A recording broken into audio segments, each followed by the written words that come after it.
kids. It's time to get some SML podcast all up in that. Next game to talk about is called God damn it. My thing scrolled down. So you forgot the name of the game?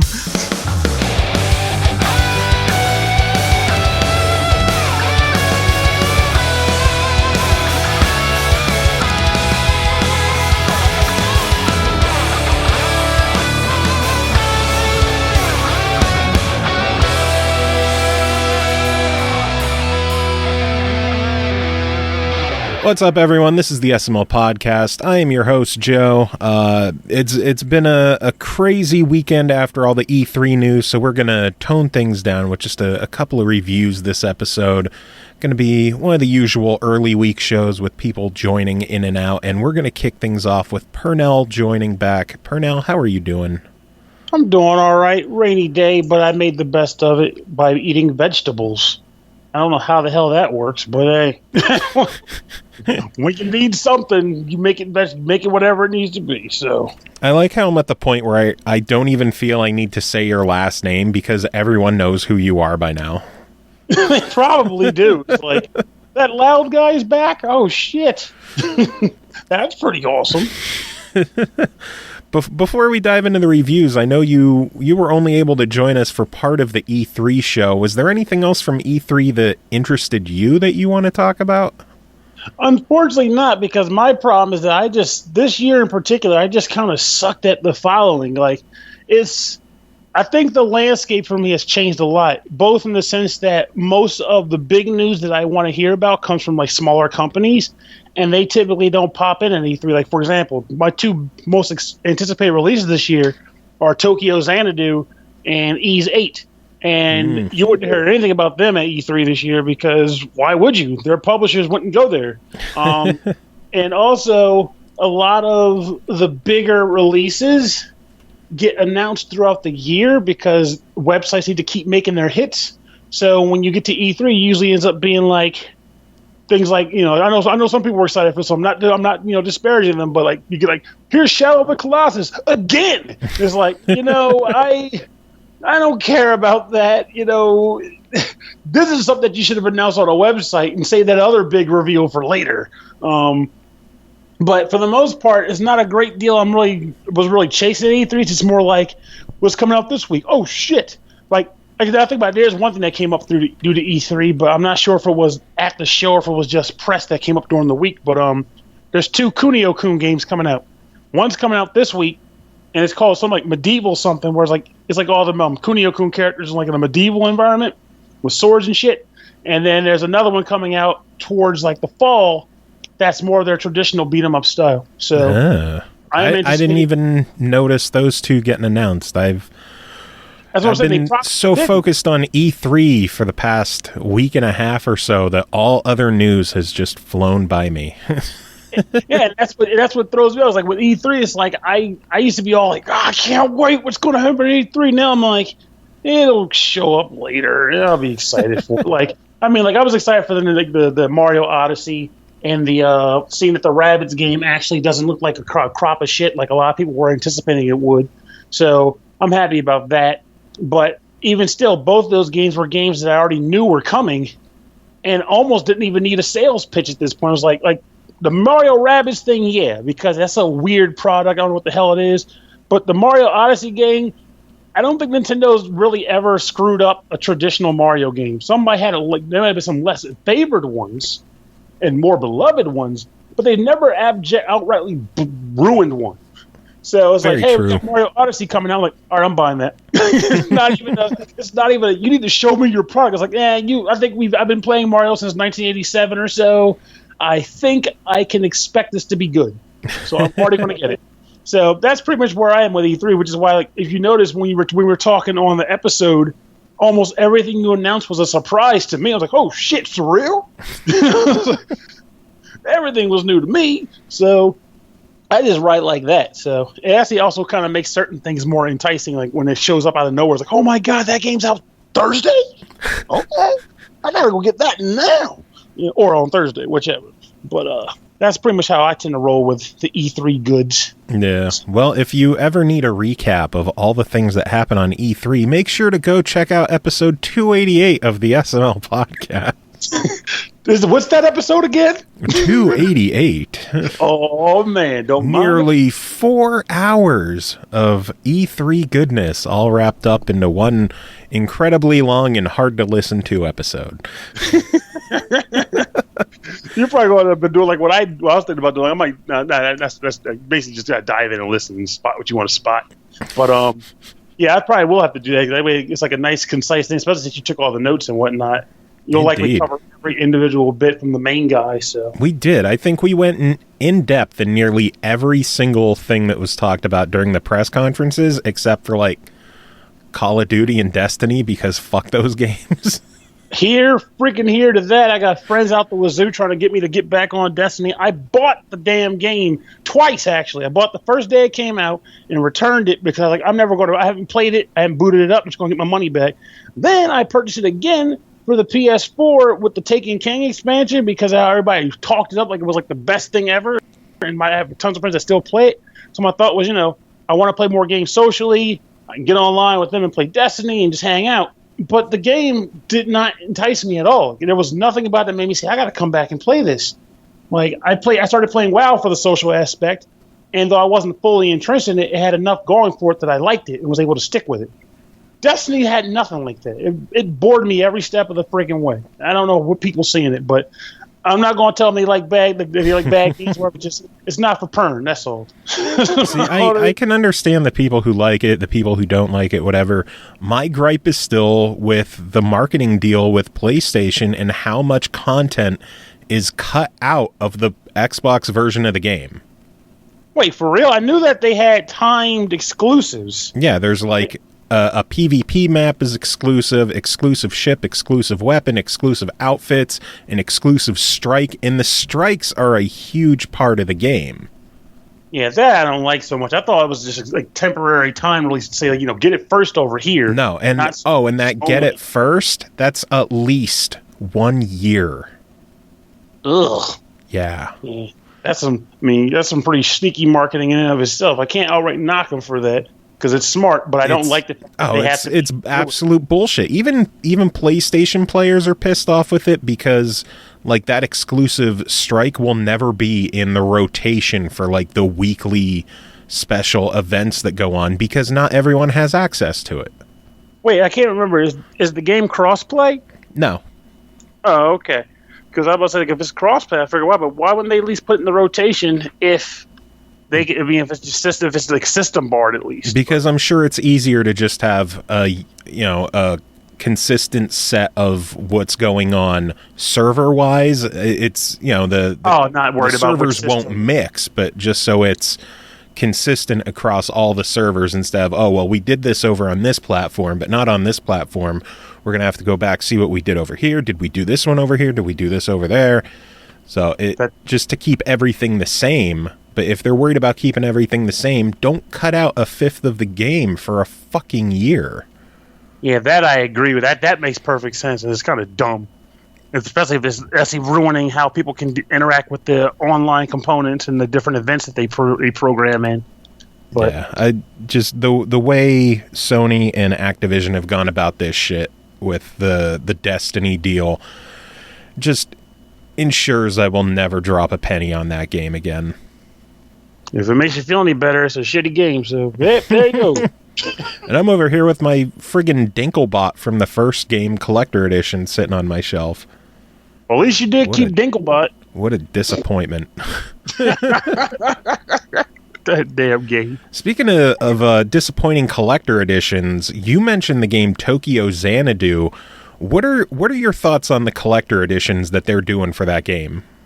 It's hard to say. It's one of those. I think right now I'm in one of those positions where it's like I'm just going to get it because I'm a Falcom dork, so I'll just bite down. But the idea. Are you doing just the game, or are you doing the collector's edition? No, I got the CE. It's funny actually because I've been trying to I'm distancing myself from most of the collector's editions of games because they cost so much money when you're on a budget, and they're all oddly shaped and take up too much shelf space. The chat we had with CJ, but mine actually makes fucking sense. But in addition to that, but when it comes to that, the thing I kind of make an exception for Falcom because that's my baby. But I don't know who the hell White Shroud is. He was a guy they added apparently to the PS4 edition as a playable character. I'm not sure if he was in the original game as a character at least. So the statue has no feeling to me. Like I'm hoping that by the end of the game, I'm like, oh, White Shroud's cool. I'm glad he came with my game. But for the most part, I'm not even really sweating it. It's just more like, it's just a bunch of stuff, and the price is like $150 or something. Yeah, $150 so for the PS4 edition. So I'm guessing you're going with the PS4 version. Yeah, it's one of those things like, because I don't know I think Falcom just does it on a regular because they did it with Ease too, but with the PS4 version, they added more content, added more characters, and a post-game, all kinds of shit. So at that point, I can't in good faith with my money say I'm going to buy the Vita version, even though originally I was going to get the Vita version because it's cheaper and it's portable. But apparently also I heard they think they did a much better job with the frame rate on the PS4 too, which while I'm not typically a tech junkie or anything like that, I feel like frame rate drops in action-related games make a big deal or make a big difference. So I'm a whore for collector's editions, but the stuff that's included in that PS4 edition for the price that they're asking, especially when you compare it to the Vita Collector Edition.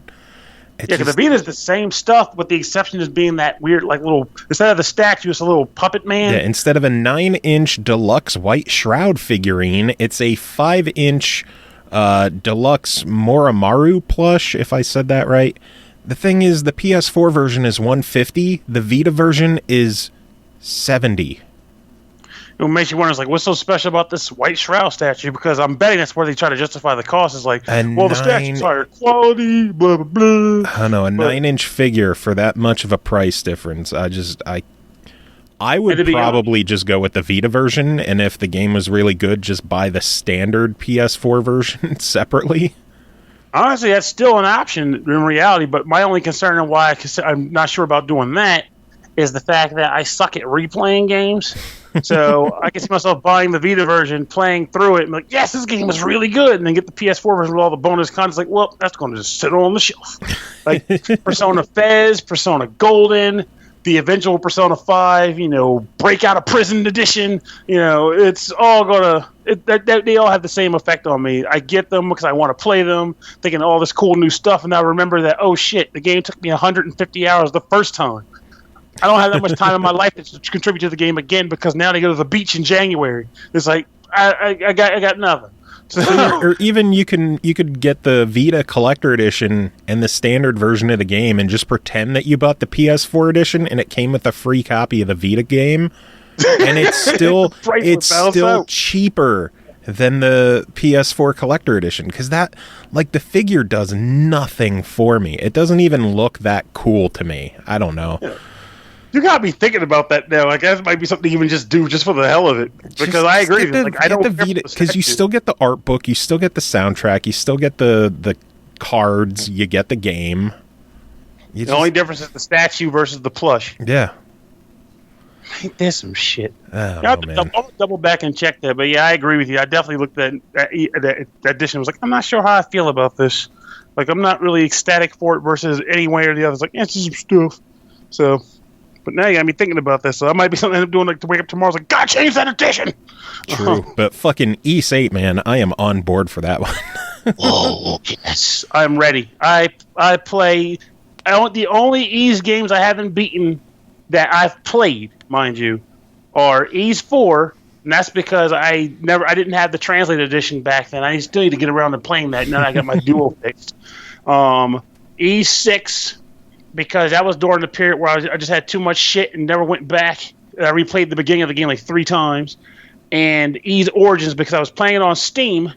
And even though I don't usually care about achievements and stuff on Steam, for some reason with this game I did. And one of the things that they had you do was beat a non-winning boss on your first time. Like, you're supposed to lose to him, but if you're really good, you can beat him. And I was playing on the hardest difficulty, unlocked from the start, mind you. I didn't play on night. And I got to this boss, and he killed me in like one fucking hit, and it took me, I was chipping him. I was like, I could do this. 2 hours, I was like, fuck this game, I'm done. I'm not doing this. And yet at the same time, I didn't want to lose to him, so I just hit a roadblock and stopped. So, but now it's coming to the Vita, and I'm going to have it on there. I'm going to try again, and maybe I'll be smart enough to not make that mistake again. Or, heaven forbid, play through the game a second time. Since, unlike, Persona and stuff, this is a short game. Just play through it again on easy and beat the guy and get the damn trophy that way. Very true. I'm excited it's coming to Vita as well. I know, I think Chris Taylor reviewed the PS4 version of the game. So, the only sad part about it, which is also just like with the Falcom game, or just like with Xanadu, they're changing. There's content differences between the two because it's like, well, the PS4 is the enhanced edition, and the Vita version was the one we originally coded it for. And I hate when companies do that sometimes. It's like, I get it. You want to re-release the game to a wider audience, but you got to entice people. So here's some more shit. Like, okay, here's a thought. Just accept the fact that people already bought it. And you're just going to sell it to people who, didn't have a chance to buy it before. Don't add new shit. Or heaven forbid, if you add new stuff, add it to the other game as DLC that you get for free. Something like that. But don't make me go, well, I want to play this extra stuff. I got to rebuy the entire game because they fucked me. That's pretty much where I feel about that half the time. It drives me nuts when companies do it. And just in this case with these, though, Japan got the rear admiral, not us. We get to choose between them right off the spec. So yeah. I'm going to die right in. But when it happens over here, I get angry. It's like, you fucking kidding me. I just bought that thing 3 months ago. NIS is big on that shit. NIS is really big on that. They'll release what was it? That Stranger Sword City game was an example. That might not even have been NIS, but don't quote me on that. Anyway, Stranger Sword City came out with a collector's edition. I bought that. Started dabbling with it. Was enjoying it. And then what do you know? Barely a year later, Stranger Sword City expanded or some bullshit. You want to know what pissed me off about Stranger Sword City? Is that NIS didn't release it on Xbox in America. No, they did. It just... No, they didn't. Wait, so that... Experience, the developers self-published the Xbox version because NIS wouldn't release it. I did not know that. Yeah. That's kind of lame, actually. Yeah, that's one of my... I love NIS. I love the games they put out. I wish they would support Xbox, and they don't. Even on games that were made for Xbox, like, God, what the fuck was it? One of the visual novels, Psycho Break, is coming out on Xbox or on PS4, PS Vita, whatever else. And it was originally an Xbox game in Japan. So they're releasing it on other platforms, but not the original platform. They're releasing the ports. Yeah. That's kind of lame, especially when they already did the translation work and they don't have to sell physical copies of it. Yeah. I don't know why NIS is so against putting their games on. I don't know if they feel that it's not worth the investment to do it, but... Fuck, if Experience would self-publish the game and sell it on Xbox, why can't NIS just be like, oh, yeah, I guess we'll do it? I can tell you now, if I didn't have a Vita to get that physical, I would have bought it on the Xbox One, because I downloaded the demo for it to try it any fucking way. Yeah.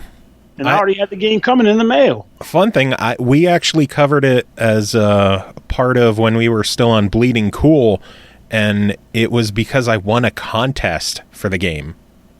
Oh, so you won the game? You won the download for it on Xbox One, as well as like a silk poster and an art book and some cool stuff. Hopefully, that your end result was buy this bitch right now. Oh, it was definitely a buy it. Oh yeah, it's making sure, man. I'm like, what are you talking about? How is this not a buy it? It was a really good game, and we got to support RPGs on Xbox. Oh, yeah. Especially ones like what you just described where the freaking developer actually self-published it. It's like, look, we know these guys are hurting for some RPGs, and it exists. We should just put it there. So, Pernell, you should buy it on Xbox.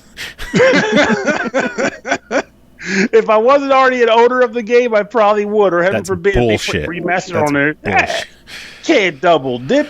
But speaking of reviews, we have a couple to get to this episode. I'm going to kick off with one, and then you're going to hang out and do one yourself, correct? Sounds like a good deal to me. At least that's what I think I'm doing. We'll take it as it comes. But we're going to kick things off with Cars 3, Driven to Win. Yes, we are covering Disney and Pixar's Cars 3, Driven to Win, developed by Avalanche Software, published by Warner Brothers Interactive, released June 13th on Xbox One, PS4, and Switch for $59.99, Xbox 360, PS3, and Wii U for $49.99. Start your engines and gear up for the ultimate racing experience in Cars 3, Driven to Win, inspired by Disney and Pixar's film Cars 3. Shocking, right? Play with over 20 customizable characters and over 20 tracks set in iconic locations from the film. Train and advance your abilities in 6 game modes and challenge your family and friends in battle race to become the ultimate champion. On the road to becoming a Hall of Fame driver, training and skill will give you an edge in a race that anyone can win. This is a really, really fun game. I've had a lot of fun with the Cars games over the years. They've always been kind of a guilty pleasure of mine, and it's cool to see not only Avalanche Software resurrected from the grave after Disney shut them down, but the game being published by Warner Brothers, I thought was interesting as well. Side note, I'm sorry I just kind of diverged on that, but for those not in the know, Avalanche is one of Disney's studios when they had a publishing setup and developing setup rather. So what were some of the games that Avalanche did when they were with Disney, aside from, I'm guessing, the other Cars titles? It was basically a lot of Disney stuff. Like, they did the Disney Infinity games, they did Toy Story 3, Meet the Robinsons, Bolt, Hannah Montana, which everybody loves. I love her.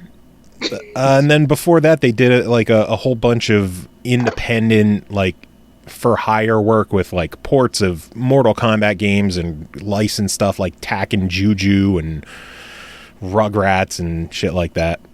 Okay. So they've had a long history, and they were shut down by Disney in May of last year.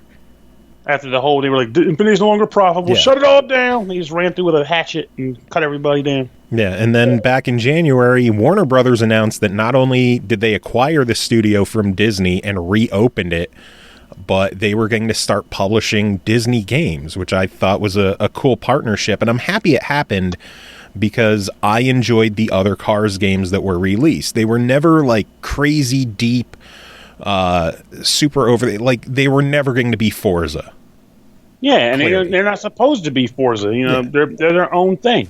But they were always really solid, enjoyable, licensed Disney games, and I was excited to see Cars 3 coming out. The game has a handful of different modes to it. It starts off with a lot of the content locked because they want you to play to unlock other. It's never anything crazy like you have to beat 50 different races to unlock the next mode, but it's like, do a race in this mode and you'll unlock this mode. Do a race in that mode and you'll unlock the next one. So it's a constant kind of drip feed of content to keep you trying everything the game has to offer instead of just playing what you want. I kind of actually like modes like that because it allows you to kind of embrace what's there in the off chance that you normally wouldn't have played it. And all of a sudden, in the second thought, this is actually pretty cool. I'm glad I had a chance to try this. Yeah, so of course they have standard racing, which, 10 vehicles racing around a track, 3 laps, see who wins. You have turbo boosts that you could earn through drifting, or they have weird stuff like driving in reverse. You hit down on the D-pad and your car just turns around, and then you have to steer in reverse, but it builds your turbo gauge. That's pretty interesting. Or driving on 2 wheels. If you hit up on the D-pad, your car just hops onto 2 wheels. It makes turning a bit tougher, but there's no real detriment to doing it. If someone bumps into you, you just go back onto 4 wheels. Oh, okay, so it's almost like it's not a big risk reward than, say, the manual in Tony Hawk 3. Yeah, it's just ways to you could jump from driving in reverse to going off of a ramp, doing an air trick because you could do tricks in the air, landing, going right into 2-wheel, and then you come up to a turn because they'll have some boost gauges. I'll get to those in a second. You'll see a drifting one, so you'll just start drifting around the corner, all the while just continually earning turbo to help you go faster. You could build up to 4 turbo gauges. You can either use them one at a time, or when you have a full 4-bar gauge, you double tap the X button and you go, quote, in the zone where you just get a really, I want to say like 15-second turbo boost. And if you bump into anyone, they go flying. Oh, nice. That makes it worth it in and of itself. It's like the move that you can use to screw over other players. Yeah, because if you're falling behind, you can do that and easily jump back into the game. Or if you're already out front, you can work on building up those gauges and get back in the zone and just get an even bigger lead, which I think is really cool. Those gauges that I mentioned on the track, you'll see going around corners, they'll have a whole bunch of like arrows on the ground that if you drift across all of them, not only did you get boost or earn turbo while drifting across them, but if you get all of them, you'll get another bonus to the turbo, like an extra turbo chunk added. They have it for drifting. They have it for two-wheel driving. So you'll just pop up on your two wheels and drive across the lines. And then they have it for backward driving. So there's always different ways to add even more turbo to your gauge to go faster. I like that idea, actually. You get a lot of tricking out to do. It's not just stay on the track.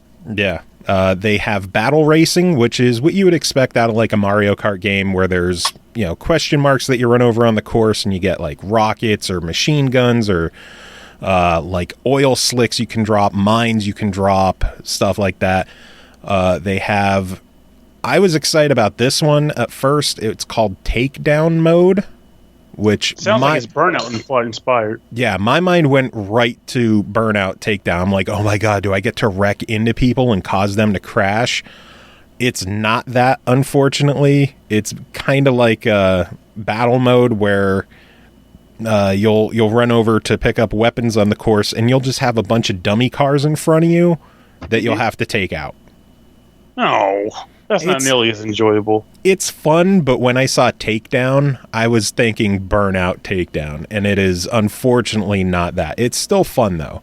They're going to have to go back and then like mod it on an update and call it like Burn, Cars Cuddle Crash mode or something. Like, oh, that's different.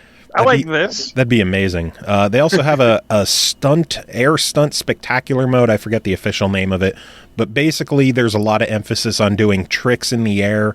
And off the ramps, you'll also see like balloons in the air to give you bonus points. And it's all about getting as high of a score as you can.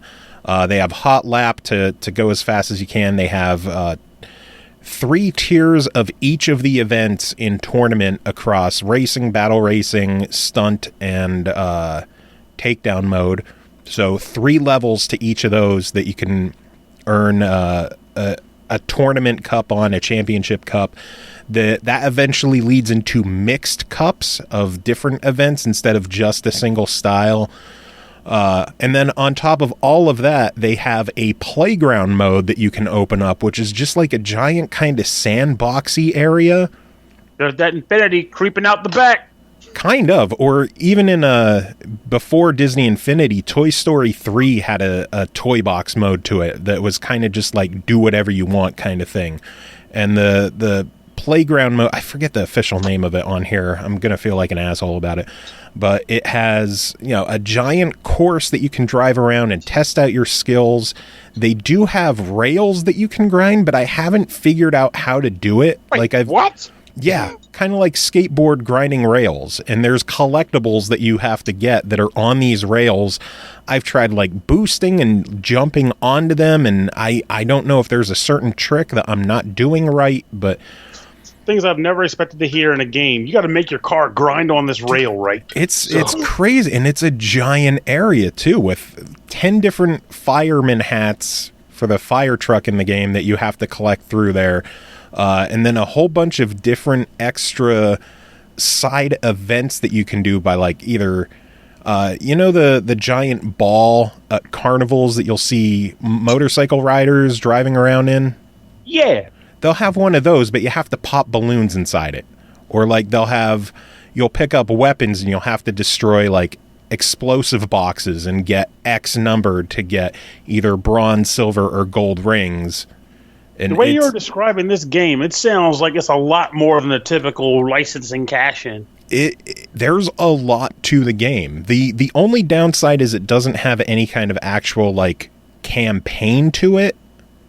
Yeah, but I mean, it's one of those where it's like, based on how you're describing it, it has at least like the Tony Hawk environment concept to where it's like, go to this level, and they give you some objectives to pull off. You can unlock different modes, and on those modes, pull off these objectives. Maybe you get close to unlocking the other cars, or I don't know. Yeah, decals for them. It's like shallow enough for your kids to get into and have a lot of fun with, but it's deep enough for you to play it when they go to bed. Yeah, that's the kind of game you still want. Really enjoy it. It's legitimately a lot of fun. The car handling is great. They have multiple difficulties, so your kid could play on easy, you could play on hard and get your ass kicked. They also have a Hall of Fame, which is 100 and I want to say like 130 to 150 different goals that you can accomplish in the game. Damn. Like that crosses all the different style of events you can do, whether it's like collecting one hat in that playground area, collecting all the hats, winning a race on a certain track, winning a battle race on a certain track, getting 3 stars in X number of events, and then even crazy shit like air drift for 2 seconds in a race. So yes, you have to go off a jump and drift in the air. That is nutty and also really cool sounding to have to do in a game like that. Like, it definitely sounds like a game that I'm sure a lot of parents wish their children's TV shows would mimic, where it was like, hey, good for the kids, but I don't want to blow my brains out at the same time. Yeah. Warner Brothers and Avalanche could have easily just done a quick cash in, and it's like, hey, there's a new Cars movie coming out. People are going to buy this shit like crazy. And last Tuesday, I was actually at GameStop, and I was like, hey, anything cool come out today? Because it was E3 week, and nothing big really comes out during E3 week. And he's like, dude, we've had a dozen calls already for Cars 3. That's what's up. It was not even noon. People were ready for it. People are really looking forward to this game, and I am here to say that you are looking forward to a really solid racing game. Like I said, there's enough content there to keep you busy for a long time. The Hall of Fame and all the weird events, or not events, but like accomplishments that you can do in the game, like it makes you work for some of them too. Like, you have to pick up a red barrel, an explosive barrel, pick it up, jump, throw it ahead of you, and hit 3 people. Hit people in a Cars game. Like, kill those people. I mean, cuddle them. Well, not people, but like other cars. So you have to be behind in a race. You have to go past an area that has these red barrels that you could pick up. You have to pick one up. You have to jump and throw it and hit 3 other vehicles. That is some technical shit right there. Kids ain't going to be pulling that off. Kids aren't going to, but your dad might. Exactly, which is what it's all about. And it leads to a bonding opportunity, because I can see a kid going, Dad, I can't do it. And Dad's like cracking his knuckles like, step aside, kid. Don't worry, son. I've got this. And then 20 minutes later, this motherfucking... I mean, this bad box. I mean, it's like, pretty much like, that's the concept I like those. Like, Dad, like, or the kids will be like I have nephews like are friends with kids, and they'll be like, we're stuck on this thing. It's like, well, Uncle Pern can come over and do it. It's like, Uncle Pern can do it. It's like, yeah, he can. And I show up over there. I was like, you got the payment, jokingly but also serious. Yeah, expecting to make the good of some sort. Like, where's my payment? Here you go. Let's get these green stars. I will say, I was going into this expecting that this would be a fun rental that you pick up for like a day. That's what I did with Cars 2, the game. I rented it from Redbox. I got 1,000 achievement points overnight, and I was done with it. I have put a massive chunk of time into this, and I only have about 300 achievement points in it, and I honestly don't think I'm good enough to get 1,000 in this game with some of the accomplishments that you have to do for the Hall of Fame. Now, that's a game right there for me, where it makes you work for your goods. I was going into this expecting to be like, yeah, try it. I'll give it a try it, because it's worth checking out. Redbox it for a night. This is a buy it. This is a really, really solid racing game with tons of content, tons to do. It's good for kids. It's good for people who, you're a big racing fan, but you're not like in a Forza 6 mood. You just want to have a more arcade fun style racing game. And Yes. it's going to keep you busy. I thought it was a lot of fun, and I give this one my stamp of approval. I give Cars 3 Driven to Win a buy it. Thank you, Avalanche, for not releasing licensed children's-based drivel. Yeah. Thanks for players. making a game that's significantly deeper than your last Cars game, because Cars 2 was fun, but it was over way too quick. This one, there's just so much to do in it. Again, my only gripe is I wish it had some kind of like cohesive story mode to it, but for how much content is in the game, I can't hold that against it too much because there's still plenty to do. I guess my only other gripe is the voice acting is meh. It's not the same people from the movie? I don't think they got anybody from the movie. Or they got Bob from accounting. Yeah, pretty Whoa, much. lightning, watch out! I think the only recognizable name that I noticed, I may have overlooked someone because, the credits were moving and I forgot to like stop the scroll, so I was just reading them as they went. The only name that I noticed was NASCAR racer Darrell Waltrip, who serves as like the announcer in the game. Well, that's still pretty cool. But like they blew their whole budget on him. Maybe. None of the other movie actors I could see were there. Like they had some decent sound alikes, but like Larry the Cable Guy was fucking too busy for Cars 3. Are you shitting me? Well, he had a big plate of ribs at home that no one else was going to eat. Had to be him. He had a Pepsid commercial he had to film instead. But yeah, minor gripes aside, Cars 3 Driven to Win was really, really fun and enjoyable, and I got to give it a buy it. So that's what's up. I know you wanted to hear the review, so did it meet your expectations? Yes, it did, actually. It was a very in-depth review of a game that turned out to be awesome when I expected it to be trite. Yeah. Because, again, licensed products.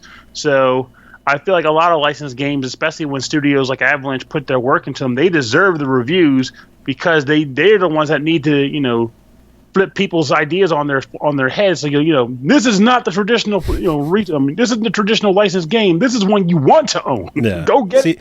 There's been a lot of garbage licensed games out there, but I think Avalanche has had a fairly solid track record with their releases. I can't really speak to like the Chicken Little games, but I know Bolt was pretty solid. That was an enjoyable platformer. Toy Story 3 was fantastic. Like you might not expect to hear that from a Toy Story game, but the sandbox mode that we were talking about earlier, that's like GTA for kids. Wow. And so Toy Story 3 is playable on Xbox One. So if you're looking for a solid kids game that you could play, with your kid, or you're just looking for a good palate cleanser from all the war games, Toy Story 3 was really good. I wonder how they handle the moment when all the toys are about to die in the freaking furnace, because man or child, that shit brought tears. I legitimately do not remember how they handled that in the game because I played that a couple years ago. But they're all old. It's achievement unlocked. We killed a lot more time on Cars 3 than I expected, so let's jump on to your game. It is called Cooking Witch, developed and published by VaragtP.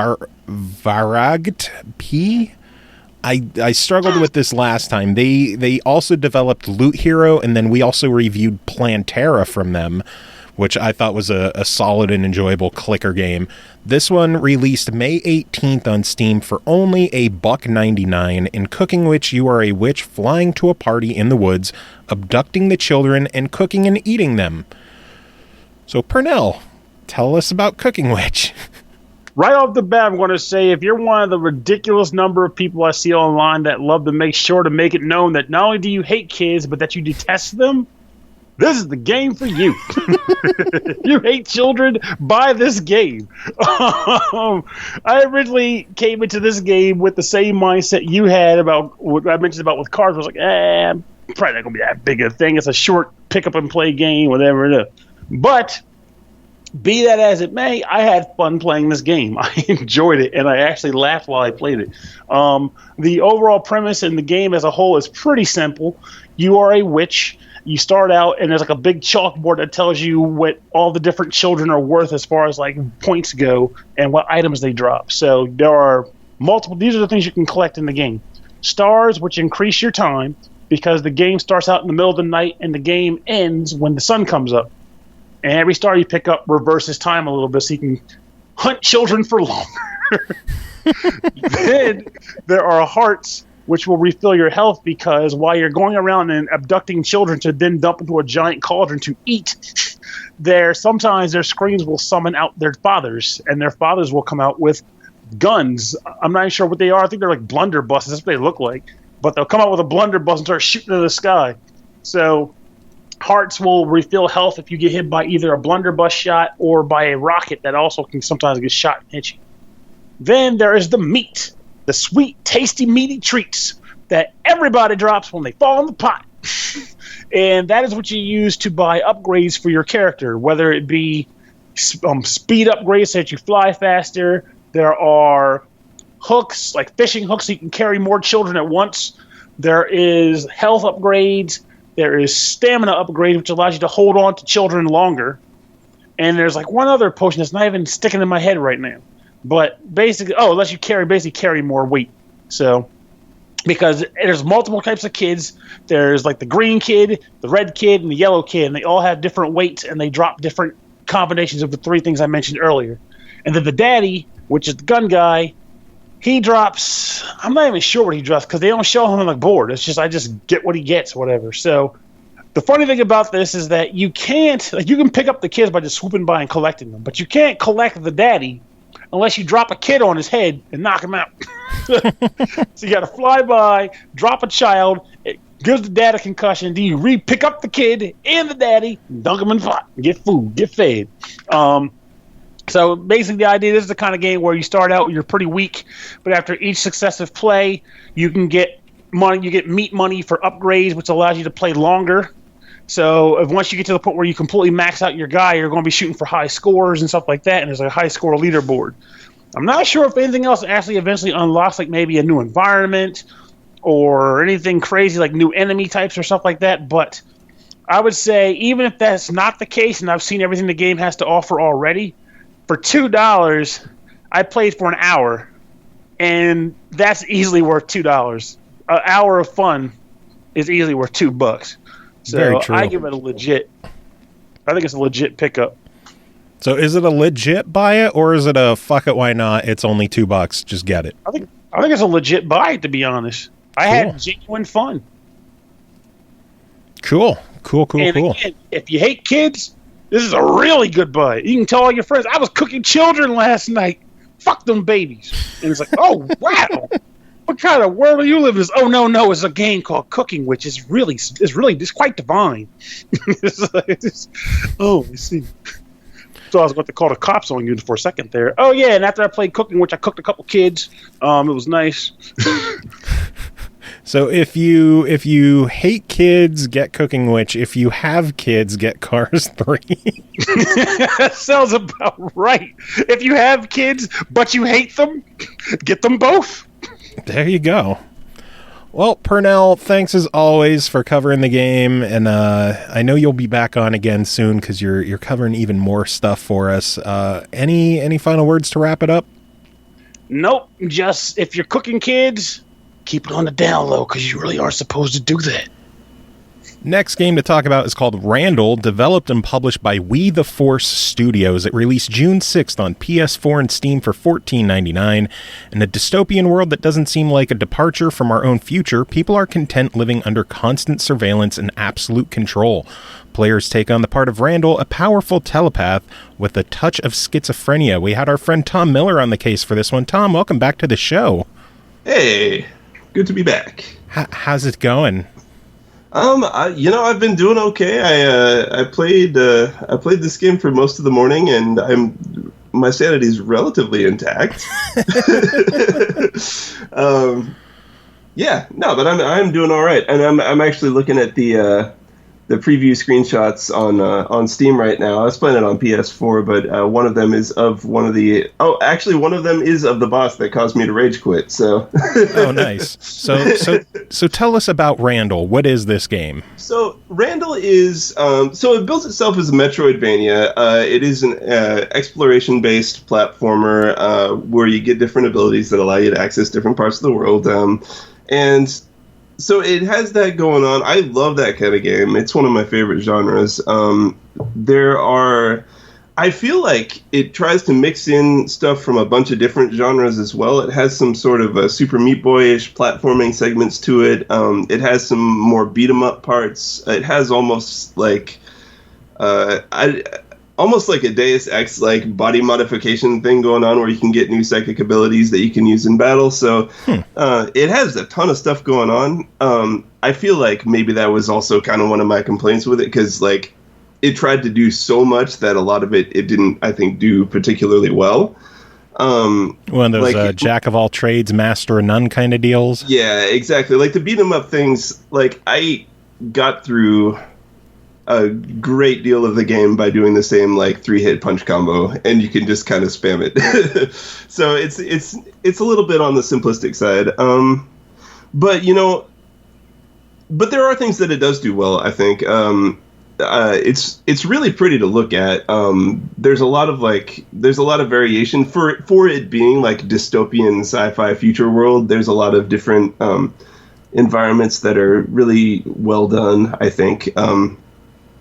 And, you know, there are like, you go through a factory, you're in like the catacombs, and you have like a ruined city and stuff. And it's all pretty dark, but it manages to still be pretty colorful and nice to look at. Yeah, I'm going through the screenshots. It looks really nice visually. Yeah. Oh, definitely. Nice cartoon and there are all these style like to it. over the top like propaganda posters in the background too that are a nice touch. Telling you to smile. Yeah, exactly. Yeah, so yeah, it does have a lot. And actually, you know, one thing that a mechanic that I really did enjoy, midway through the game you get the ability to possess enemies. And you can kind of like take control of them and either use them to fight other enemies, or some of them have different abilities. Like one of them you can flip upside down and walk on ceilings. And that gets used a lot in puzzles and things. So that's what I liked about the game. It has all that going for it. It's really buggy, I found, which is kind of on the opposite end. Like one time I died and then I respawned in a wall. Actually, more than once that happened. Oh wow! One time I got to a boss and the boss just didn't show up, and so I just had to restart the game. So I don't know. I mean, I feel like I've been looking at the community hub for it on Steam and also on the developers website, and it looks like they are, you know, aware of a lot of the stuff that's going on and are pretty active with the community. It's a pretty small community, but like I think they are working to improve it. So it might be worth which I think says a lot, that the developers are aware that there's issues and they care that they're trying to fix it and make it a better product. Yeah, for sure. The translation is really rough. I think the developer is based in Colombia, and it kind of shows. There's a lot of really rough English. And actually, that was another thing. There were people who were asking about doing a localization, a better translation into English. So, but it did kind of, because it does try to go for like the really like sort of snappy dialogue, like snappy sci-fi dialogue, and it kind of falls flat because of that. But again, hopefully that does get fixed in the future, because it could be pretty entertaining in that way. So I mentioned that I rage quit. There is, for the most part, I was saying you can kind of spam a 3-button combo pretty easily through it, and then there's the bosses are a completely different story. They usually end up one-shotting you, and they tend to have a lot of like waiting around for the boss to be vulnerable, and that kind of boss design I've never been a fan of. If we're gonna go for like the Super Meat Boy analogy, because I think that is kind of one of the biggest inspirations for it. I figure most people have probably played Super Meat Boy at this point, or who are going to. There's a boss about 2/3 of the way in, the meat golem, that's basically just like waiting for it to kill itself while you have to dodge it, and the attacks are really hard to see coming unless you know what's going to happen, and then it's super easy. So that, like, 2 of the 3 bosses that I fought were basically that, except I think even more so, maybe. But, so, I don't know. The other one was fun, though, so, it's kind of a mixed bag, and I'll probably end up coming back to it and finishing it, because it does have enough cool ideas to it that, I don't know, it's interesting. I don't know if I'd particularly recommend it at this point, but yeah, it has a lot going for it, for sure. So if they were to put in the time to fix up the bugs and whatnot for $15, do you think it's a worthwhile playthrough at least? That's like, I don't know. I kind of don't think so. So, it just has a lot of stuff going wrong with it that just kind of makes it not all that enjoyable a lot of the time to me. But again, like, there are some just really cool ideas. And yeah, actually, I think if they do continue to improve it, it will get to the point where it is, it will be worthwhile. It honestly kind of feels like a beta right now. It feels like it's not fully done. So, yeah. Well, hopefully they continue to polish it and turn it around. Hopefully, it's never fun to see a game come out and we're like, Yeah, I know. It's really it was kind of a bummer. But like, it's gotten patched since I downloaded it, so like I know they're actively working on it. So. Which I'm very happy about, because it's always good when they're showing that they care. Yeah. So yeah, if things change and if there's a big patch or anything that changes things significantly, you'll have to let us know and keep us informed. Yeah, well, definitely. I will be keeping an eye on it, because it has some potential to be really cool. All right, sounds good. Any final thoughts to wrap it up? That fire guy is a jerk. That's all I'm gonna say. Yeah. Anyway, that was where I was at. Next game to talk about is called Air Guitar Warrior Gamepad Edition. This was developed and published by Virtual Air Guitar Company. It released June 15th on Xbox One for $14.99. It will eventually be free for owners of the original Air Guitar Warrior for Kinect. I'm not sure what the timeline is on that. Talked with the guys at Virtual Air Guitar, and they said hopefully within a month or so. Air Guitar Warrior is part scrolling shooter, part music game, and full of rock attitude, and you control the music. Shoot bullets, lasers, and lightning from your air guitar. Ride dinosaurs, sharks, and jet-powered crocodiles. Smash Vikings, aliens, demons, and flying skulls. Find the legendary sword guitar and challenge heavy metal Zeus for the top spot in the Temple of the Rock Gods. Joining us, special guest joining us for this one. It's nice of you to show up, CJ. You missed Pernell. He was here before. You missed him. Oh, well, I think I'll live. So I covered the original Air Guitar Warrior because this was originally a Kinect game, and I covered it on there. It has been reformulated, I guess, for Gamepad instead of needing the Kinect, and you covered this one. So what are your thoughts on this? Well, as for the game itself, which is it's the same idea of the game. It's simply riding weird creatures throughout each level, while pressing buttons instead to use your attacks. Like, I am assuming the way it worked with the original version is that you actually had to like strum. Yes. And in time to the music, rhythmically strumming, jinga jinga or chicka chicka chicka chicka. Yeah, depending on how fast you want to go. Yeah. Or, well, which type of bullets you wanted to use, because there's the slow bullets and then the fast ones. And in this game, instead of strumming using the Kinect, because obviously it's not a Kinect game, you use the A and X button, and then depending on the speed that you tap those buttons, that's what attack you'll do. So, like, the slow lead, I believe, is the A button, but slowly into the beat, and then the fast lead is rapidly tapping the A button. And then the same works for the X attacks, which I don't remember which ones those are called. I think those are the rhythm attacks, maybe. I don't know what the other one's called. I know that the lead is one of them, but I don't know. I don't know that much about music to know what the fuck the other one's called.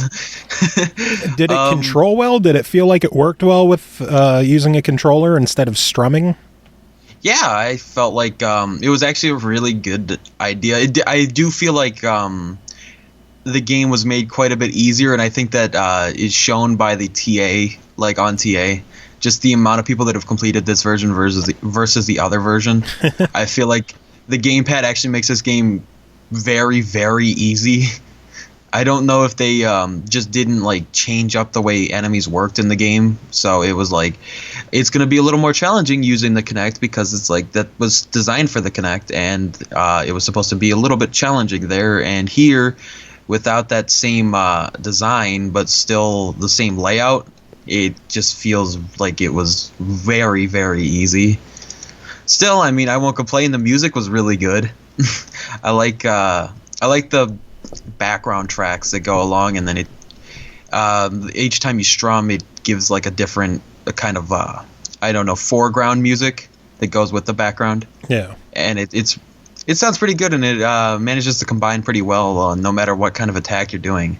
And each guitar actually has different attacks, which all sound different too, which I thought was really neat. Yeah, I know it still works where every stage you beat unlocks a new guitar, right? For the most part, there were 2 stages, I believe, that when you beat it, you don't get a new guitar from it. But yeah, for the most part, each stage you beat gets you a new guitar. And eventually you will unlock this like legend guitar, which is just a customizable guitar that lets you choose the attacks you want. Nice. Instead of like all the other ones are set up with all the same type of attacks, or just like all of them are the same element. Like you have an ice guitar and a spectral guitar, and all of the attacks kind of have that same theme. But with the legend sword, you're able to mix and match the attacks that you like the most from each guitar and make it a very powerful guitar that works the same way as those attacks you like. So you can have like an ice attack that freezes enemy by slowly tapping A, while also combining that with the rapid lightning that shoots out of the electric guitar with the fast tapping of the X button. And so that's just kind of a little neat thing. I didn't really know what the legendary guitar was at first. I thought that it was just going to be an uber powerful one, but it turned out to just be like a customizable guitar. But I still think that was pretty cool. Yeah. I like being able to use the rapid tapping of the X to use lightning, because I feel like that was the most powerful. Yeah, so I'm curious to know with the Kinect version, because the screen basically mirrors you. The game, for most people, since so many people are right-handed, it scrolled to the left instead of to the right. Did they flip it for this, or are you still scrolling to the left? Fuck. Which side of the screen was your character on? The character was on the left side. So they did flip it to the right. Yes. That's pretty neat. It's like a whole new game then. Oh yeah, okay, I can see what you're talking about now, because the way your guitar would be facing or sticking out to that point. Yeah, for right-handers you would be aiming to the left and moving to the left, because that makes sense, yeah. Yeah. And I know in this game you're just aiming to the right. Okay, that's pretty neat. I'll have to my free copy didn't pop up in my ready to install yet, so I didn't get a chance to try this. I might just buy it for $15 because I enjoyed the original version. I actually went back and tried the Kinect version again, and I know they updated it with like the Zeus battle that's in the gamepad version was added to the Kinect as well, so that's pretty neat. Oh, that wasn't in the original? Nope. That level, I'll say that right now, that level was probably the most son of a bitch level. Because it's just like, when does it end? You think you finish it, and then nope, there's more. And it just keeps going. And all the bosses, you're on a timer. So it's like, if you don't beat the boss within that time, you just die, and you have to restart. And so it was like a pain in the fucking ass to do that level. And then for people wondering if this means Virtual Air Guitar is stepping away from Kinect, I actually I hit up Aki at Virtual Air Guitar Company and I asked him, wondering if they're moving on from Kinect or if the gamepad is going to be like the future of what they do. And he replied back, as mentioned in the release, this is us expanding, not moving on. We're still doing Kinect games, but we're also trying other things too. There's one Kinect project currently in the works. We have plans for plenty more, of course, but always one step at a time. For now, this is a one-off. While we didn't originally plan on a Gamepad Edition, the idea came during development of the Kinect version. As the content started taking shape, we saw that we had a game with cool art, great attitude, and a killer soundtrack, none of which were dependent on the Kinect, so we started thinking of a way to bring all those things to a wider audience by swapping out the core game mechanics, but we didn't want to compromise the Kinect version, so they finished that one first, and then they made this a completely separate release, which I think is pretty cool. Yeah, it's pretty neat. I definitely think that it was cool that they put it over to just regular users that don't have a Kinect, because let's face it, I think the Kinect is probably the most unpopular accessory, especially now that you don't have to own a Kinect to own the Xbox One. I don't think that many Xbox One owners nowadays buy Kinects to have them. Probably not. Most of the people that have Kinects probably got the Kinect when it came with the system. Either that or they got it when it was like $20 at GameStop. Yeah, it has been cheap before. I think that this was a really neat idea though, and adding controller support was awesome for many gamers, especially like even people that like me that have a Kinect but just don't have the room to actually utilize it for a game. It's like, this is cool to be able to still play the game and enjoy it. I think $15 does feel a little bit much considering how short it is, but it's not bad. So I think I have to give it like I don't want to say not bad, because that's like, that makes it seem like it could have been bad. It's a good game. It's a good game. It's a solid title. It's just, I don't know if it's worth $15 considering its length. It took around 3 hours to beat it and get every achievement. So if you're not an achievement hunter and grinding your way to rank 30, it'll probably only take like 2.5 hours. So it's a little bit short for the price. Do you think this might encourage someone who has a Kinect but hasn't grabbed the Kinect version to give it a try? I don't know. It seems like once you've experienced it once, you don't really need to go back and do it on the Kinect as well, because it's still the same game in the end. It might be interesting to check it out and see what the difference is, but I don't think it'll be worth the price of buying a Kinect to do it. Yeah. And then it's not like it's an update to the game or just another version that comes with it. Like, eventually, I get that it's nice that they're gonna give it free to the Kinect version owners, but I think it would have been cooler if it was just a bundled item that's like both, one purchase gets you both, no matter which one you wanted to buy. Yeah. Because it does feel like, why would you want to buy it for Kinect and Gamepad separately?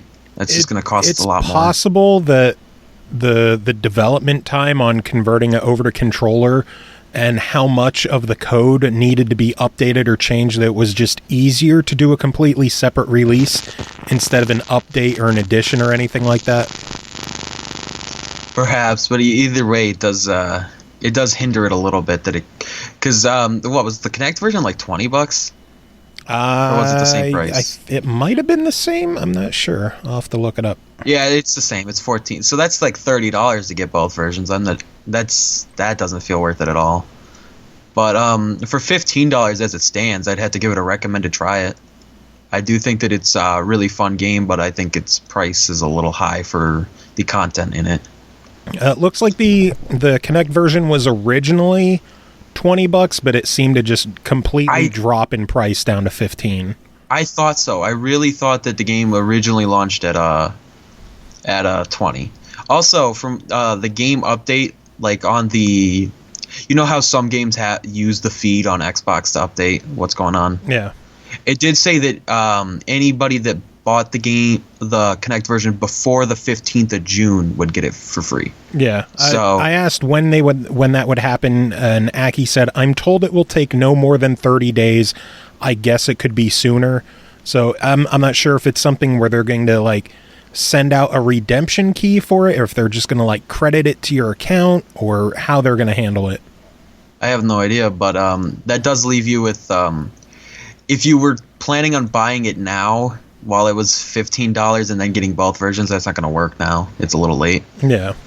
You had to buy it before the Gamepad version released, which is kind of a shame. Well, they did give a solid week of heads up, because it was announced on the 8th that the game was coming out and that original purchasers would get it for free. So there was a week heads up to like, hey, if you're interested, get them both. Yeah, but like I said, it's a recommended try it, which is still a really high rating for us. Yeah. So, I mean, it's not like I'm throwing shade at the game. I think it's cool to see Virtual Air Guitar doing a controller-controlled game, and to see how well it does. I'm curious to see how gamers react to Virtual Air Guitar in a non-Kinect format. Yeah, I mean, I think more people will be able to enjoy it because of it. Like, already on True Achievements, there's more owners of the Gamepad version than the Kinect version, and the Kinect version's been out since March 29th. So it really goes to show just how many more people don't own Kinects. All right, well, I guess that's it for that one, and you're going to scurry away back towards post-work food? Yeah, probably. I don't know. Cool. So I'll let you go, and I guess I'll talk to you on Thursday. See ya. All right, and finally tonight, we have 2 more reviews, and joining us for these is our good friend Cole Martin is back. Cole, how are you doing? I'm pretty good, thank you. That's it? Just pretty good? Well, I mean, I woke up not dead, so I don't really have a reason to complain. True. I'm overly optimistic for my own good. Baby steps, right? Yeah. Like, you wake up, when you have where I have rheumatoid arthritis, if you wake up and you're not dead with RA, you're like, yeah! So, fuck yeah, let's go! Indeed. So, we didn't have you on since E3, so I gotta know, what were your thoughts on E3? I want to touch everything. If I had money, I'd say shut up and take my money, but I don't have money, so I'm good in that regard. Anything in particular catch your eye? Anything you're super excited about, or anything that you're pissed about? Or I was thrilled to see more State of Decay 2. I was hoping to see like some more gameplay of it. If there was any of that, I missed it. But I'm happy with every little glimpse of State of Decay 2 that I can get. I was surprised by Ori 2. Like, that's one of those, it's coming, but you're still surprised. You're like, oh, already. Rivals of Aether getting Ori was a surprise. That was pretty awesome, I thought. That was just snuck in there at the end. If you weren't watching it, the daily briefings, you missed that one. Oh yeah, by the way, there's this little thing called the Xbox One X. Did you hear that? Tell me more. I am intrigued. I want one. Now, do you have a 4K TV, or are you planning to get one? I don't. Well, here's the thing. All of that's like half of a month's income for me. So if maybe like tax time, then I could be good and maybe upgrade and get a 4K TV and an Xbox One X. Otherwise, like, is it crude to set up a GoFundMe for Xbox? Can you do that? I don't know. I did it for a VR, so. I saw somebody set up one for a sandwich. They wanted like a Jimmy John's, whatever the fuck that is. Yeah, and I was like, okie dokie, So I don't judge. Yeah, we did it on the show for the PSVR, but that was kind of for the show, not just to have. Yeah. That benefits that would be like if you were using Patreon or something to me. That's a little different. I don't do any cool shit like that, so I'm just here. I would start a Patreon, but I don't think I would get anyone to really fucking donate anything. But even if you only got $1 a month, it'd be $1 more than you had. True, I guess. See, there's that optimism. Put it towards getting a new PC or something. Indeed. You'd be like, look, I got $12 at the end of the year. That's half of a new motherboard if I buy a cheap one. I don't know. I don't know either. I don't do PC shit. I have no idea. So anyway, reviews. You got 2 of them for us, and let us kick things off with Tour de France 2017, developed by Cyanide Studio, published by Focus Home Interactive. It released June 15th on Xbox One and PS4 for $49.99. Experience all the passion of Le Tour de France and conquer the coveted yellow jersey. Plays the greatest riders on the gorgeous roads of Le Grande Boucle? Don't ask me. Attack, give orders to your teammates, choose the best trajectory, manage your stamina, and make the right decisions to lead your team all the way to the top. I covered this one last year, fittingly titled Tour de France 2016. Imagine that. And I legitimately enjoyed what was there. I could recognize that it's definitely not a game for everyone. Like, this is not a mass market kind of title, but I recognize the depth that was there, the fact that you can't just charge to the front constantly. You need to pace yourself. You need to manage your resources. It's a very strategy-heavy game, which surprised me, and I'm curious to hear your thoughts on this year's version. Well, you might be surprised, but mine are pretty similar to yours. So we're done now. Okay, bye. No, in all reality, what you said still holds true. It's one of those games. I don't do sports games. I can't. I just, there's something I try. I could play racing games, but even after a while, I'm like, okay, I went in a circle so many times. Next.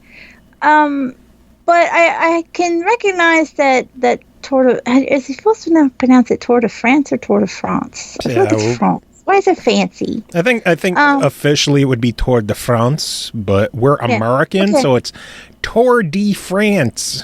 It's whatever I feel like right now. That's what happens when you get a redneck to review things. Sorry, guys. Anyway, Tour de France.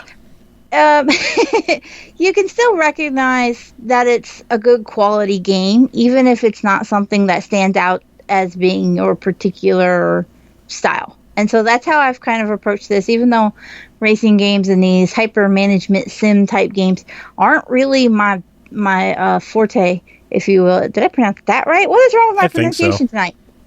It's not my 40. Who knows? I can spell it. I can't pronounce it. Even if it's not my thing, I can still look at it and go, this was incredibly well done. There's a lot of thought and a lot of content here. There's 3 different game modes. For instance, you can play pro team, where you actually have to manage the other players on your team. You have to give them directions, tell them whether to slow down or to go faster or to not use as much stamina now or to sprint here.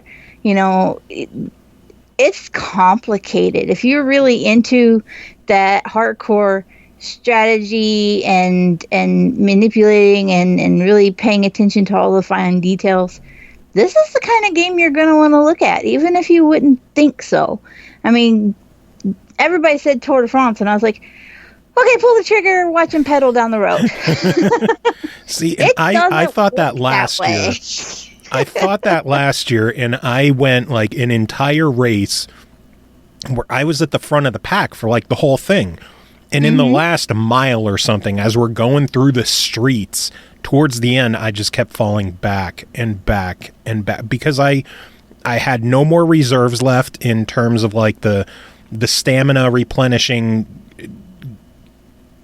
goo that you get. I don't know what the fuck it is. They should sell that stuff though in like at Walmart near the baby diapers and formula. Like, if that stuff is real, I want to know why it's not available to moms. But I didn't plan ahead at all. I was just like, oh, well, it's a racing game, so if I'm in front the whole time, I'm going to be fine. Mm-hmm. And I completely shit the bed in the last mile, and I finished, I think, dead last. I did the same thing. I kind of got aware about midway through that, oh shit, I'm kind of overdoing it. And so I started to use the follow mechanic where you can kind of press X and hold it, and you'll stay in behind somebody and do the same thing they're doing. And so that helps, like, replenish your stamina and your energy and all that. And so I was doing really good, and I was keeping myself. I was like, look, as long as I stay with the front group, I can break out and get ahead and win at the end. No. I did that shit, and I still got within a kilometer of the finish line, and I went from being in third to being 197th. Nice. Everything. You have followed in my footsteps admirably. And I was like, that was not okay. I still ended up finishing. I don't understand sports, so I don't know the proper terms. Somebody's going to be like, you're going to get hate mail for letting me review this. I'm sorry. But you know how, like, you try to get the points for the jerseys for, like, doing the sprints and stuff, and being first at the end of the little sprint section gets you points for that.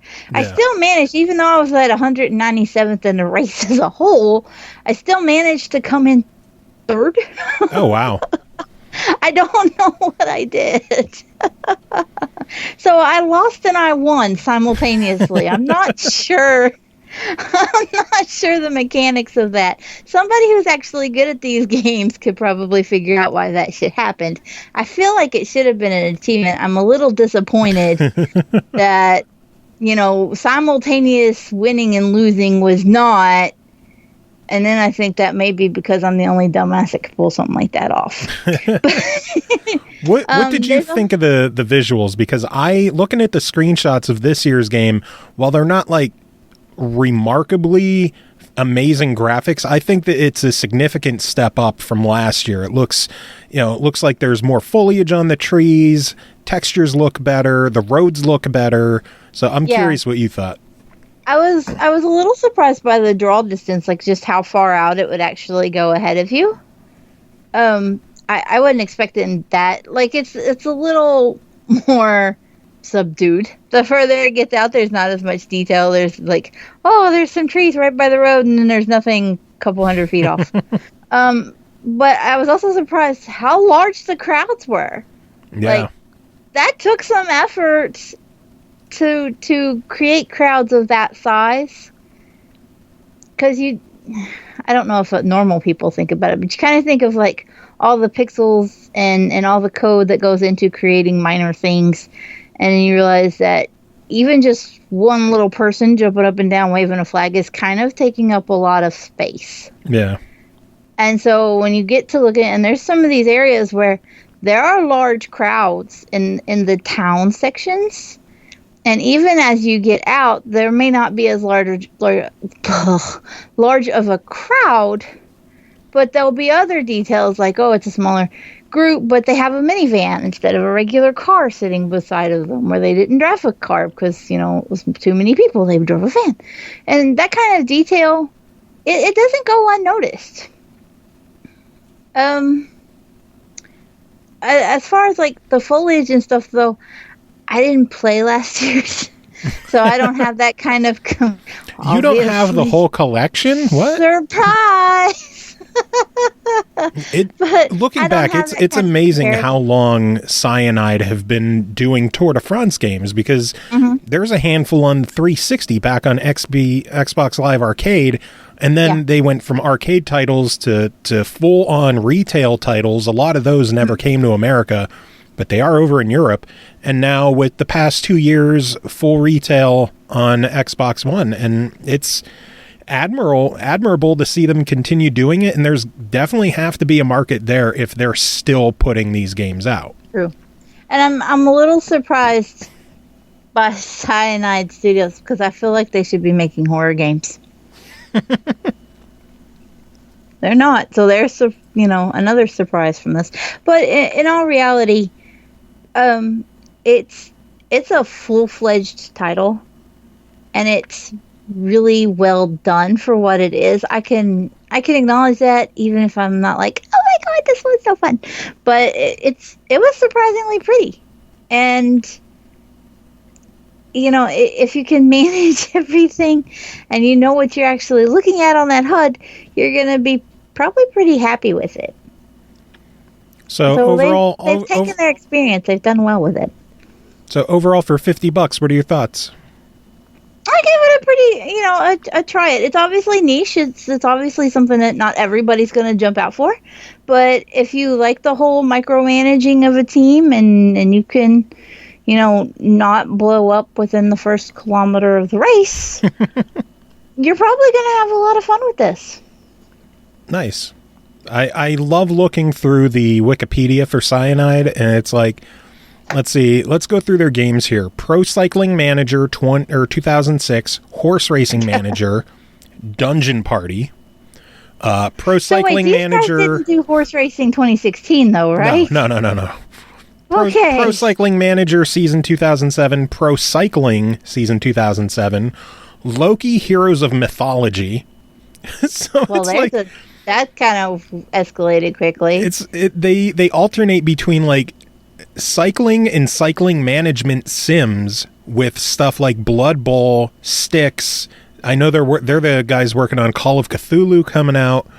It's so weird how they just bounce back and forth from like sim like to. How, the farming simulator devs are making that Dead Alliance. Is that what it's called? I'm not too sure. Yeah, it's like a zombie shooter that's coming out. It's made by the farming sim guys. So you're like, well, that took a sharp turn there. What are they? Giant Software? Let's see. Yeah. Games. Farming Sim. Demolition Company. I'm not seeing anything else. Huh. It's not out yet. It's just in development. So I said, look up Dead Alliance. I think that's what it's called. Dead Alliance. Mm-hmm.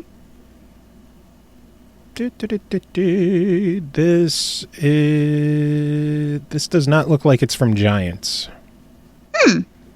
Developed by Psyop Games and Ilphonic. No, Ilphonic did something else recently too, but no.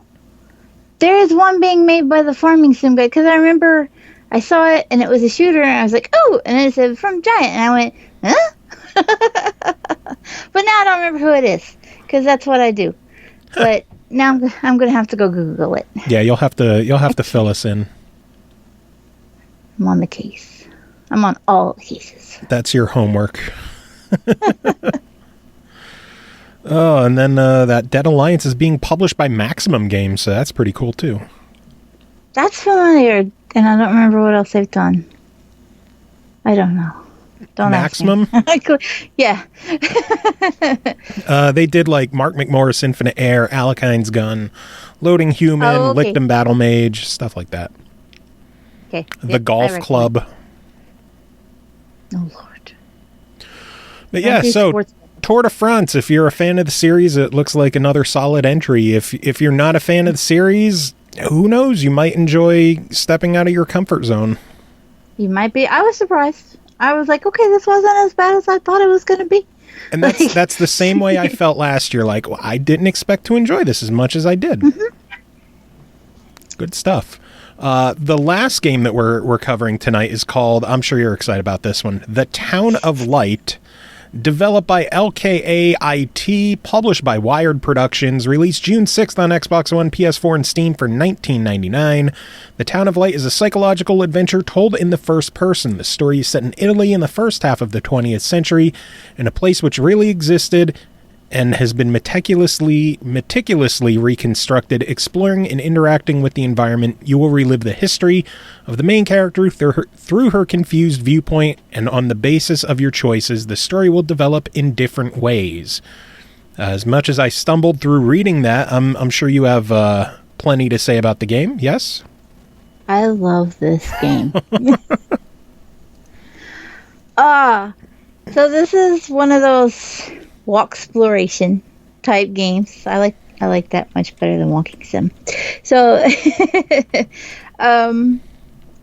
now that it's been a couple days since I've played it, your job is to uncover the truth about a girl named Renee T, who was dropped off at an insane asylum in Italy in the 40s.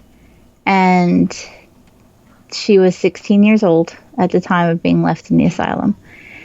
And as you explore the asylum, you uncover details about Renee's past life before she was there, and also what it was like for her once she was there. And it's up to you to kind of determine what you find, how much of it is truthful, how much of it is distorted by Renee's mental impairments, and how much of it was lies or cover-ups to hide what had actually happened to her. So there's, depending on your reactions and what you uncover, that dictates how the story ends up. So you go through the first 5 chapters, and it's pretty linear in that regard. But once you get to chapter 5, this is where your decisions start to affect things. And the next chapter breaks off. There's a 6A and a 6B. So there are 2 outcomes to what happens to you between chapters 1 through 5. Then you take your path from whether you end up in 6A or 6B affects what you see for the rest of the story. From that point, then, as you progress, finding the collectibles and finding, the details and uncovering clues and responding to the events that have happened to Renee, you then end up at chapter 12, where it branches out to 12A, 12B, 12C, or 12D. Oh, wow. So there are a pretty wide spectrum of possibilities for how the story goes. And unfortunately, regardless of what you choose, you will come up to the same ending. But how you feel about that ending is modified by what information you receive throughout the story, if that makes sense. So whether or not it seems like it's as severe of a result is kind of up to you. How you want to interpret that end is up to you based on what you uncovered in your journey to get to that end. So even though the ending remains the same, it's on you as to how it's... And so it can be different. If I got information that something Renee tells you occurred, and then you find a piece of information that says maybe from the hospital that says it happened a different way, do you believe Renee or do you believe the hospital? Obviously Renee can't always be trusted. She is mentally ill, but hospitals cover shit up too, Yeah. And so who is really in the right here, or who was the real protagonist, who is the real antagonist? Is there even a real protagonist and antagonist? That all falls to you. And so that leaves a lot of room for the game to leave you pretty emotionally raw. And depending on how you look at that outcome, you can... For me, personally, I was kind of... What's a good word for it? Not necessarily taken aback, so it isn't severe enough, Like, I was kind of taken aback, but it just haunted me. Like, I went to bed that night contemplating, and I wasn't even done with the story at one point, and I went to bed and I was contemplating. I was like, is what I'm being told in this game true? Is what I'm being given the actual reality of the game? Or is something else going to happen? And I even said when I was playing, I said to my husband, I said, I don't know if what's happening in the game is happening because of the decisions I've made or because that's what was supposed to happen. Like, did I perceive it that way because of decisions I made? So that's how it's the psychological thrill of it there's no jump scares. There's nothing to haunt you. There's no ghosts. It's all on you. And that kind of freedom for your mind lets it play tricks on you. And the Town of Light does an exceptional job with that. It plays on every little pinprick emotion. That sounds pretty good. Yes, and they said that they did meticulous detail on the asylum. I can't pronounce the name to save myself. I'm sorry for that. Welcome to my life with this show. Yeah, it's Italian. It's Italian, and that was another really neat detail. All of the documents you find are in Italian. Everything. There's subtitles, and she will read them out in English, but everything is in Italian. Renee's journal is the only thing that is in English. So everything else is Italian. I think one of the other things that kind of makes it all a little more raw is that the main character in the story, at the time of her being admitted to the hospital, she's only 16, and at that time, 16 was more likely to be considered an adult. There's even a mention of her being a housewife. It's hard, though, in this day and time to hear a 16-year-old housewife and not go, pervert. And, well, yeah, exactly. And it's kind of important to put the warning out there that there are really terrible things that happen to this girl, both inside the hospital and out of it. And so if somebody has, issues with rape or, abuse and things in that regard, they need to keep that in mind before they decide to play this game, because it could conjure up some pretty harsh shit. And again, that's where I was like, did that happen because I fucked up? Or is the game lying to me that happened?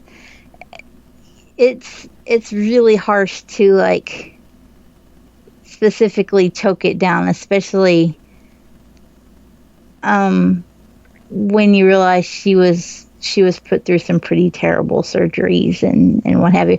And it's all things that legitimately happened, especially to women in asylums at that time period. And that reality of it kind of will hang over you like a cloud when you're playing, because you'll find notes and it'll be like reasons for admission, and you realize that being a nymphomaniac and pleasuring yourself or mood swings and female hysteria, these kind of things are all listed. Not bonding with children, no desires to be a mother. These were things that we put women in mental hospitals for at that time. And now we think, well, that's insane. We would never put somebody in the hospital for just not wanting kids. But we did at one point. And that realization that it's a game, yeah, but it's so rooted in history and reality for that, it's dark and it can kind of haunt you. I love that anytime there's a game involving horrible shit being done to kids, you're the one covering it for us. I do just repeatedly get stuck with the horrible things. And I think too, Mike, I told you at one point that I could handle pretty much anything as long as it didn't involve kids.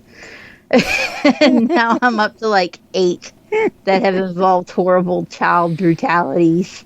Oh, but, man. I mean, it's a little easier to choke on, at least with Town of Light, given that she is older and more, the older teen years. But because of her mental state, it's also a little harder because she doesn't understand. She might be 16 physically, but she's definitely not 16 mentally. Yeah. So it's creepy, but you will do far more to creep your own self out with it mentally than the game does to you on its own. So I want to throw in too.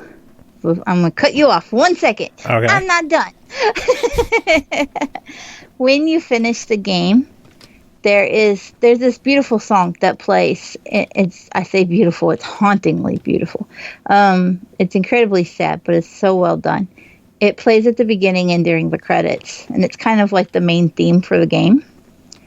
When you beat the game, you actually get to watch a little music video for that song, and there is an actress who replays out what Renee has gone through in that music video and it's cut in with where they've taken video of the sane asylum in its current state and kind of patched the past and present together.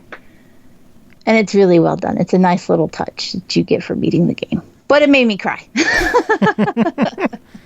So, tears, child abuse, and all for $20. What are your thoughts on this one? I say buy it. I do. It's beautifully well done. The attention to detail is just amazing. As you progress through, the asylum changes from what Renee remembers it as to its current state, where it's, disheveled and there's broken walls and the roof has collapsed. And as you progress through, you see that kind of destruction happening in the story as well. And it's just the nuance and everything. It's really well done. Nice. So it sounds like between Town of Light and Victor Vran, June 6th was an awesome day for Wired Productions. Were they responsible for Victor Vran too? Yep, they published that one. Nice. That was a two-pack, same day, a 1-2 combo. I haven't played Victor Vran, but it's so that's good. Because I can't do anything but play Town of Light. So. Well, if you pick up Victor Vran, which I very much recommend, let me know and I'll play with you. Cool. If you're a fan of dungeon crawler like Diablo style games, I've never played Diablo. Oh, you haven't played Diablo. Are you not familiar with our show's history? No. I'm guilty. There's a lot of games that I missed when I was in my late teens that were all really awesome, but it was just in my I'm not a gamer right now phase. Well, good for you. Diablo 3 is available on the Xbox One. Is there a new one coming? Did I see something for Diablo, or was it something else? There's a new character coming soon, eventually. Oh, that must have been it. So, I've heard other people say good things about it, but... Yeah, you should play Diablo 3. I will I'll have to get Chris on to yell at you for not playing Diablo. But, what was that? I said I'm sorry. Oh, I just heard a beep like a phone hung up or something. Did it? Yeah, that was not on my end. That was weird. I got all my notifications and stuff turned off this time. I was good. No, it sounded like an old cordless phone, not a cell phone, but like a cordless phone where you would hit the button and beep. It was, I don't know. Maybe I hit the button with my face because I don't know. Anyway, that is it for this episode. A lot of reviews, a lot of E3, chattery. I don't know. I'm getting bad at ending these shows. Especially the ones I have to... at one point? Oh, haha. Especially the ones where I have to splice a bunch of shit together, just because that feeling of cohesion is gone. So I didn't actually just talk for an hour and a half. It was split up over a couple of different recordings. Yay. So Cole, I will leave it to you. Do you have any final words to end the show? Play all the games, especially Town of Light, though. And Diablo.